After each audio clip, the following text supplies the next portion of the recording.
Father kicked my mother and me out of the house to marry his mistress, and now, 15 years later, he's kicked out of his own house and demands that my mother and I let him live with us.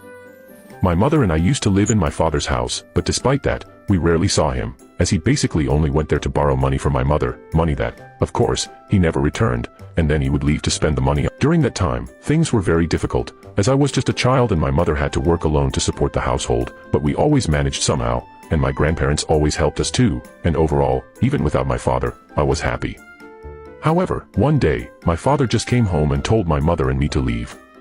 This sparked a whole discussion, and basically he said that we were just parasites and now he wanted to be with a real woman, and that he wanted us to leave before she arrived, or he would throw our things out onto the street himself. It was very difficult at that time. My grandparents wanted us to live with them, but they lived in another state, and my mother couldn't just quit her job because it had been difficult enough to find the job in the first place. Initially, we had to go from shelter to shelter until we finally managed